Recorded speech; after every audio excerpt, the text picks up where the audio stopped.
California is recognized for 5. Thank you, Mr. Chairman. Our path to true energy security is not to double down on oil and gas. The oil embargo in the 70s, the Gulf War in the 90s, Hurricane Katrina in 2005, the 2008 financial crisis, COVID, Putin's war on Ukraine, all contributed to a roller coaster of harmful oil price volatility under both Republican and Democratic presidential leadership. It's essentially what Mr. McNally testified to.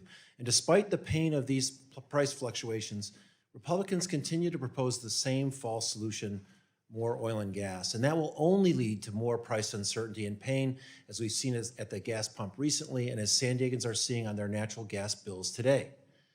The solution, long-term, is clean, innovative energy technologies which are becoming cheaper than fossil fuels and can produce energy domestically without reliance on foreign adversaries. It's not radical, it's smart.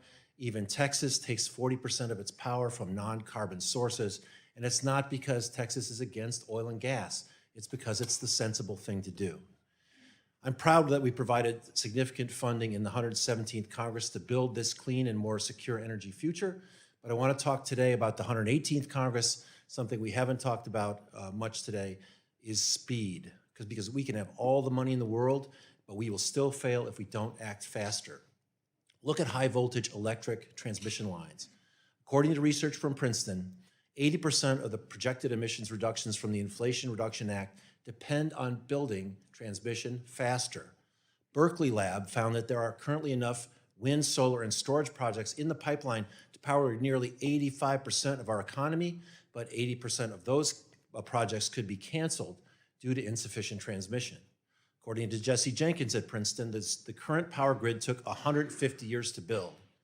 To get to net zero emissions by 2050, we have to triple its size in the next 30 years.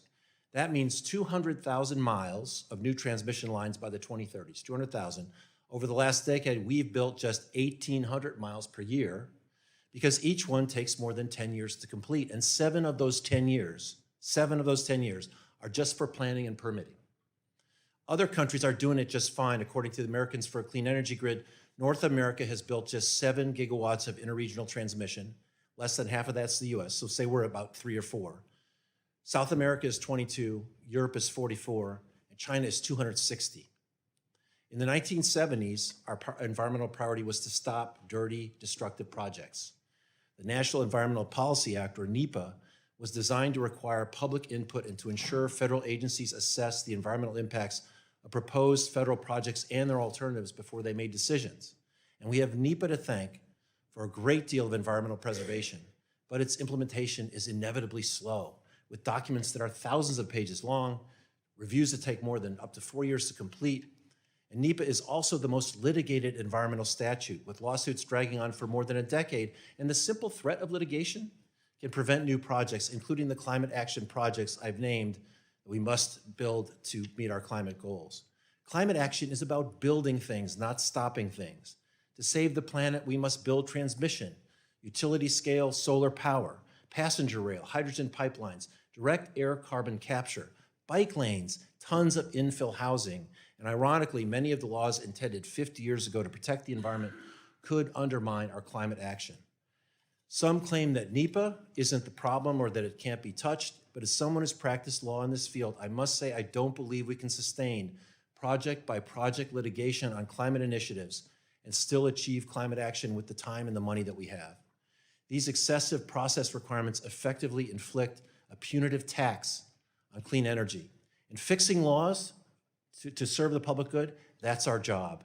We can achieve high environmental standards with less time. NEPA was signed into law in 1970. 165 of our congressional colleagues were not even yet born. And we are as far in time from 1970 as 1970 was from 1917. This is an old law, folks.